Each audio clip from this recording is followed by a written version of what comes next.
Greetings, folks, and welcome to what surprisingly and maybe will be our last week dealing with English in England.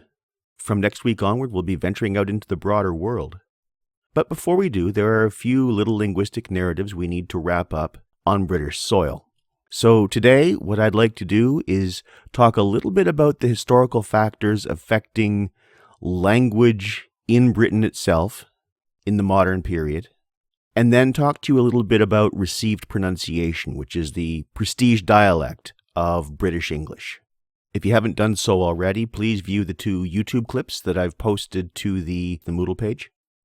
Usually we view those in class, of course, but we don't have that option this time around. I hope you find them interesting. Once you've done that, come on back here and we'll get on with the lecture. The first historical factor I should probably address are the Acts of Union. In 1707, the Parliaments of England and Scotland elected to merge. From this point onwards, we're no longer speaking about England as a country or Scotland as a country, but rather speaking of the United Kingdom. The thrones, of course, had been united for over a century by this point, but with the union of Parliament, England and Scotland become effectively one political unit. Now, if you ask anybody in Scotland or England whether this is actually the case, they'll probably have a different answer for you. I'm merely talking about the way the parliaments work. A similar act of union occurred in Ireland in 1801. It's from these acts of union that we actually get the Union Jack, which is a merger first of the flags of England and Scotland, the red cross of St. George on a field of white, and the white cross of St. Andrew on a field of blue, and after 1801, the flag we're all familiar with now, which has the red cross of St. Patrick also on a field of white, contained by the cross of St. Andrew. In 1922, of course, the Irish Free State was established, and in 1949, the Republic of Ireland. So most of that union has since been dissolved, with the exception of Northern Ireland. And of course, there is a separatist movement afoot in Scotland. There have been a couple of recent referendums. And there is once again a parliament in Scotland, presided over by a premier, that attends to internal affairs. What this centralizing of political power in London effectively means is an increase in the already prestigious dialect of received pronunciation. This becomes the dialect of political and economic power then, not just in England, which it already was, but also in Ireland and Scotland, because of course Dublin and Edinburgh no longer functioned as political capitals, and as you know, the location of a political capital and the dialect of a political capital are linguistically important. So what we see then is an increase in the marginalization of a wide variety of dialects, both within England and in Britain more broadly. And as I said, the cultivation of received pronunciation among both Scots and Irish seeking to move up in the world, which in many cases simply meant London. There's also a policy, and I'll address this a little more in a few slides, of systematically suppressing the Celtic languages of Britain, Irish and Scots Gaelic, Welsh, Cornish. This, of course, is a tactic that the English used elsewhere in their empire, specifically in their treatment of indigenous peoples in colonized lands. And it is actually during the late 18th century, I believe, that Cornish actually goes extinct, although it has been resuscitated via written records and is now being taught as a second language on the Cornwall Peninsula in communities that continue to be ethnically Cornish. Another really important factor that we haven't even mentioned yet is the Industrial Revolution, and you really can't discuss the history of either the British Empire or of English as a language without at least addressing the Industrial Revolution, which began in England around 1750, and about 50 years later in France and the German principalities. The Industrial Revolution was, of course, made possible by the Scientific Revolution, the actual understanding of the way things work, and was really kicked off by the development of steam technology on the one hand and mass production technology on the other. For example, the mass power looms of the early textile plants. The Industrial Revolution, of course, reshaped all of English society because it changed the economy of the country from an agrarian to an industrial economy. And this involved a number of mass movements of people, particularly from rural areas to urban areas. This makes sense, of course. Prior to the Industrial Revolution, most industry had been cottage industry. People would grow up doing whatever trade their parents happened to do, and then do that trade in adulthood themselves. So even things like the textile industry were home-based. But when industrial technology came along and mass production technology came along, with the ability to produce huge numbers of manufactured goods quickly and cheaply, they effectively put cottage industry out of business for the most part. So people who had once been able to make a living, and in some cases a decent living, engaging in what we now call artisan production, could no longer do that because the factories had basically outcompeted them. At the same time, the landlords who owned most of the farmland had discovered that, largely as a result of the Industrial Revolution, particularly as it affected the textile industry, that they could make more money selling wool than they could in farming. So they began what is called the enclosure movement, which was a fencing off or hedging off of what had previously been generally common land so that their sheep would have some place to go to graze. This also meant that huge numbers of tenant farmers could no longer access the land that had previously sustained them. So we have, for two reasons, the enclosures on the one hand and the economic collapse of the cottage industry on the other, resulting in movements of people in large numbers from rural to urban centers. The towns, of course, the factory towns, were where manufacturing was now located. So places like London, Birmingham, Manchester.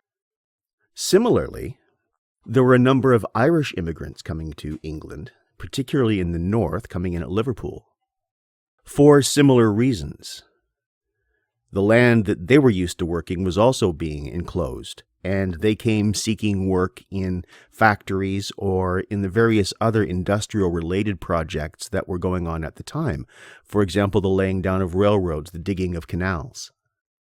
The overall effect on the population here is the development of a byproduct of the Industrial Revolution, the working class slum. These are places, horrible places, where the working poor lived in conditions that we can really only call desperation. There were no protections for workers at this time. There were no limits on work hours, for example, or the age in which children could go to work, or safety conditions in factories. So industrial accidents were common, mutilations and death were a matter of course. People regularly worked 12 to 16-hour days, 6 days a week. And with no organized labor movement, of course, the wages were poverty-level wages. What this resulted in was, as you would probably understand, a justified antagonism between the working class and the middle class. The middle class, of course, being the class that controlled the capital, that ran the factories, that managed things. Because, of course, the objective of unrestrained capitalism was and is to extract as much work from other people for as little return as you can possibly manage to give them. When unions began to pop up, they were rapidly outlawed, because at this point, the working classes had no voice in Parliament. It wasn't until the mid-19th century that the franchise was extended to every adult man. Prior to that, there was a wealth or property requirement that you had to meet, which the majority of people simply could not do. Linguistically speaking, because so many people from so many areas were gravitating towards these industrial slums, they became dialectal melting pots. And the dialects that emerged from these working class centers, and I'm going to be focusing mostly on London, were what are called coines. conglomerations of various accents whose speech patterns, whose accents, and whose very often vocabulary was shaped by a wide variety of influences and came to be sort of a hybrid creature of its own, containing elements of, say, London English and Northern English and Irish English and what have you. In these working class slums as well, there were a number of serious problems. Low levels of education, of course, meant, for one thing, the language was effectively in free fall, very much as we saw with English after the Norman Conquest. And another, of course, as you probably won't be surprised, is substance abuse. Cheap gin was widely available, and if people are living in conditions of despair and desperation, they will try to find some way to numb the pain when they are able. Gin was the usual way of doing that, so all of the problems that tend to accompany substance abuse, particularly alcoholism, were also rampant in England's industrial slums. Now, if we wanted to focus in more closely on the specifically linguistic considerations, let's consider the various social registers that different dialects have. As I said before, received pronunciation, or standard English if you prefer, became throughout Britain a vehicle to rise socially. If you wanted to move up the ranks of society, you had to speak not the dialect of where you're coming from, but the dialect of where you wanted to go. So anybody hoping to move up had to cultivate upper and middle class speech patterns, that is, received pronunciation. On the other hand, insofar as received pronunciation was associated with the upper class and the management class, the various dialects of the working class slums became signifiers of class identity among the working class themselves, especially as the 19th century wore on and the notion of class exploitation and workers' rights and dignity became more and more a part of the culture. What this tended to result in, among other things, was a quite gendered distinction in dialect usage or speech patterns. And here's basically how it worked. All other things being equal, women tended to speak up. That is, not loudly, but tended to speak or strive to speak standard English, the dialect of the class above them. Whereas working class men, all other things being equal, tended to speak the dialect of the class to which they belonged. And we might wonder why that would be. This has been fairly well studied, so fortunately there are explanations available. And the situation seems to be this. While both men and women tended to work long hours at menial jobs with really no chance of advancement, men tended to socially identify primarily with their workmates. So the working class dialect came to indicate membership in their social groups. And as I said a moment ago, social solidarity, class solidarity. On the other hand, of course, historically, it has generally fallen to women to be primarily responsible for raising children, and the situation in the industrial slums was no different. So whereas men tended to associate culturally and linguistically with their workmates, among women there was a tendency to try to cultivate better speech patterns in their children so that not they, but their children could find a way out of the industrial hellhole that they were actually living in. So the cultivation of received pronunciation of standard English among working class women had to do with their aspirations for their children. They knew they weren't going anywhere. They knew their husbands weren't going anywhere. But they desperately wanted their children to, at least in many cases. Well, this adds another layer as well, doesn't it?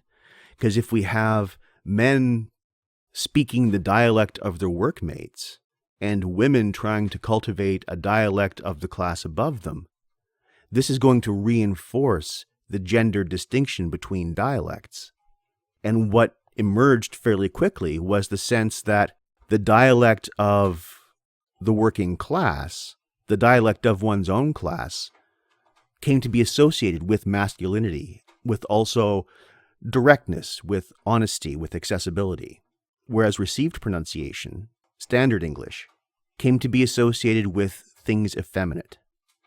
That is, refined speech, or what might have been perceived situationally as over-refined speech, was seen socially as a sign of emasculation. Whereas the language of people who worked with their hands and the people you saw every day came to be associated with masculinity. Now, this is not terribly surprising. Lots of other groups and subgroups within societies have their own speech patterns, which may have emerged organically, but are often quite consciously cultivated.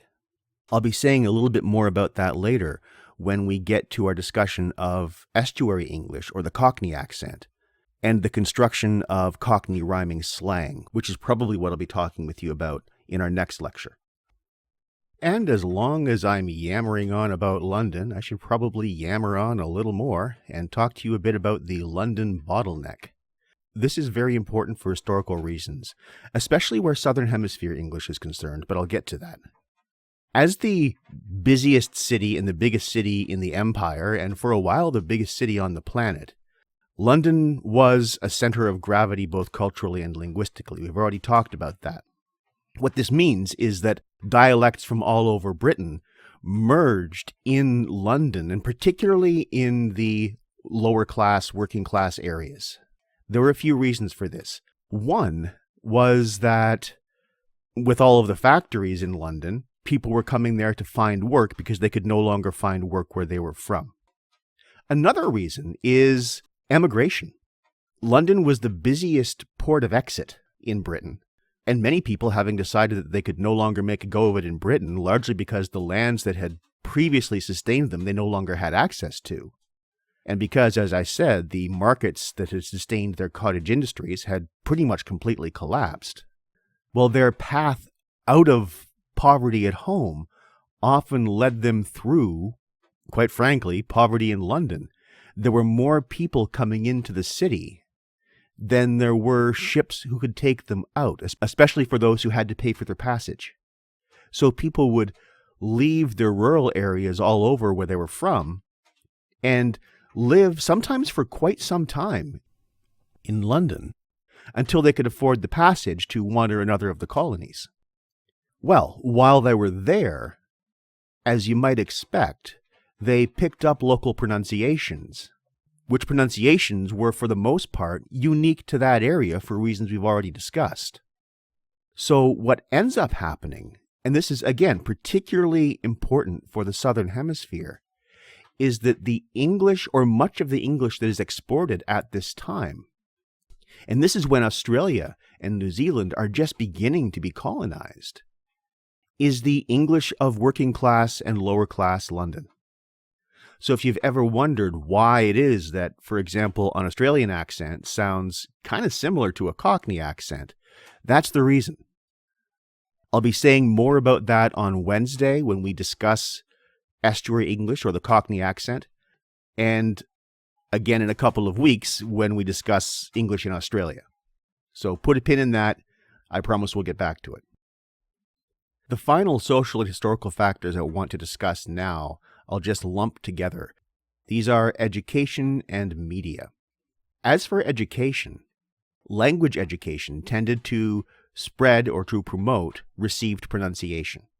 That is standard or quote-unquote proper English. This makes sense. I seem to recall mentioning in one of our tutorial sessions how I virtually see red when I hear my daughter's teachers using local dialect elements in their speech, such as saying use instead of you, which is a common element of some regional dialects. I don't want her learning that. I want her learning the English that will help her get ahead. Well, the same thing was true with the spread of received pronunciation. This is pragmatic. This is the English that, for the most part, parents wanted their children to learn. But there's another side to it as well. As I mentioned before, the Celtic languages were actively discouraged and actively suppressed. where the Scots Highlands were concerned, for example, which had been a Gaelic-speaking area primarily up to the year shortly following the 1745-1746 rebellion, those Highlanders who were not forcibly expelled from the area had their children educated, if they had their children educated, in English. And the teachers who came to, for example, the Highlands or the Gaelic-speaking areas of Ireland as well, tended to be educated in received pronunciation. That is, for the most part, tended to be English.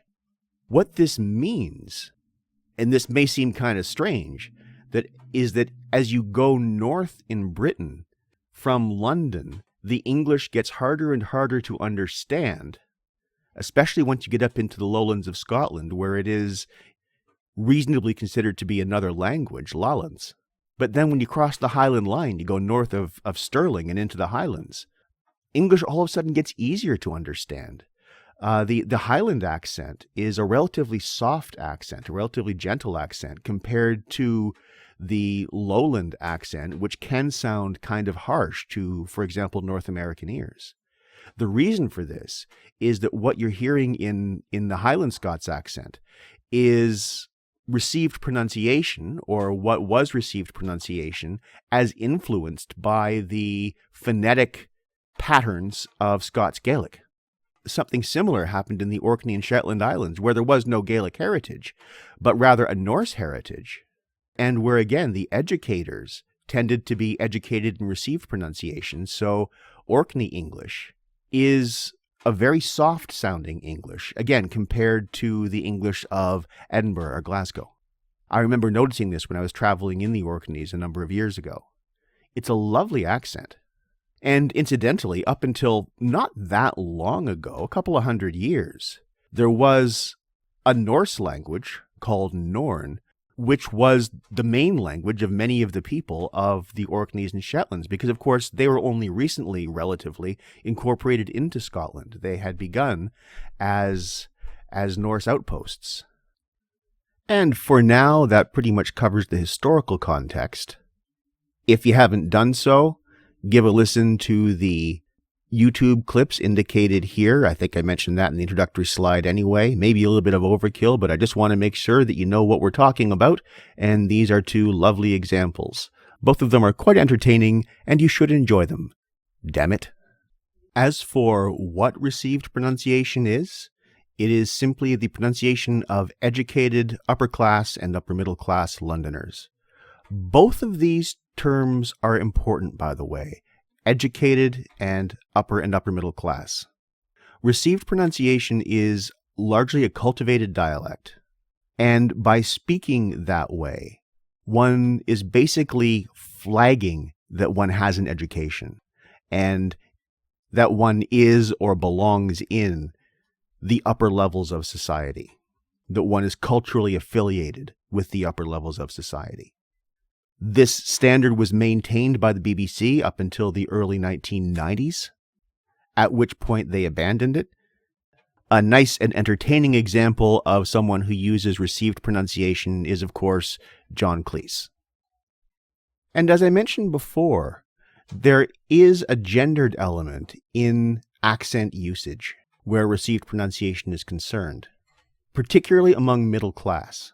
Middle class women are more likely to use and encourage the use of standard English or received pronunciation, particularly in their children, whereas, as I said, working class men are more likely to use and encourage their local working class dialects as a matter of class solidarity, but also as a matter of flagging their masculinity. As I said, received pronunciation, because of this gender distinction, received pronunciation is often perceived, particularly by the working class, as effeminate.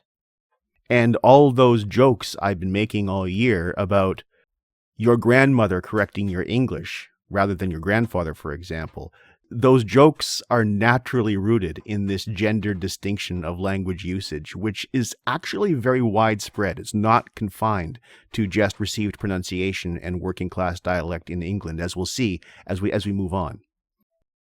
As for exactly what received pronunciation is, here are its most salient characteristics. First, and probably most importantly, it's non-rhotic.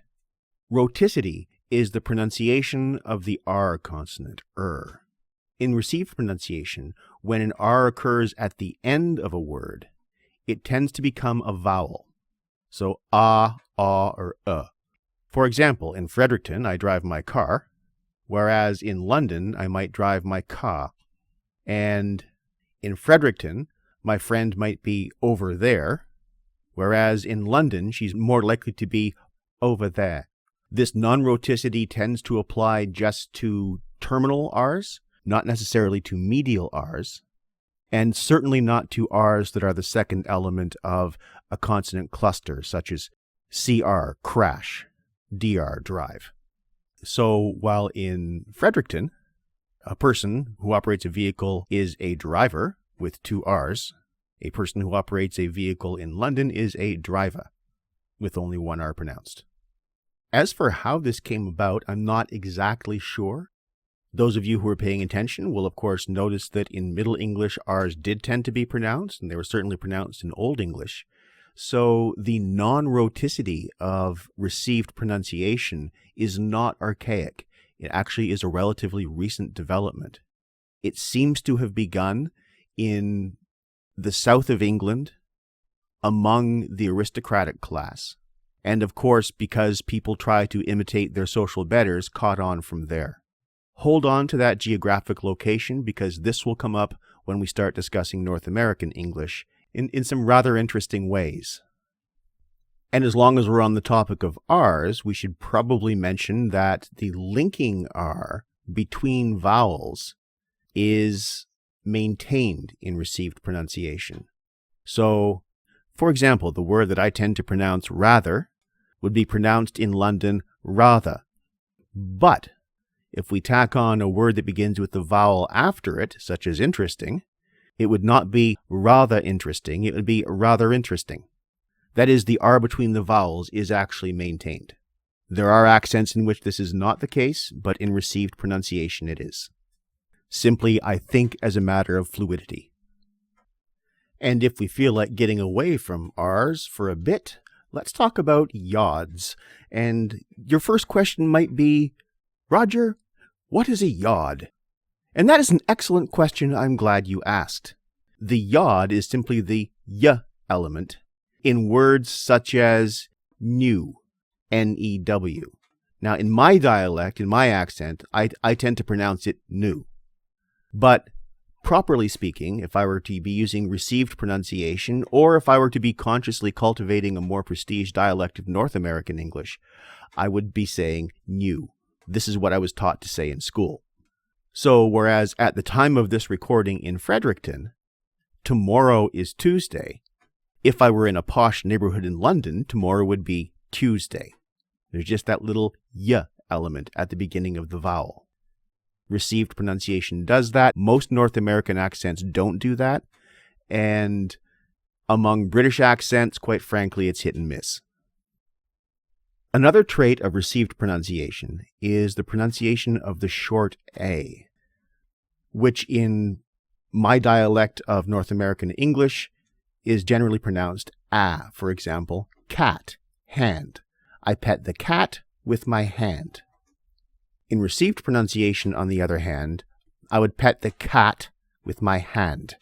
It's a low front vowel, not a low mid front vowel. Ah rather than ah.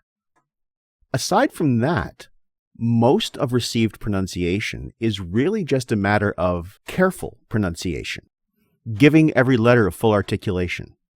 As I said, this is a way of flagging one's education, and care with words is one way of doing that. So, for example, I just said that rather than that.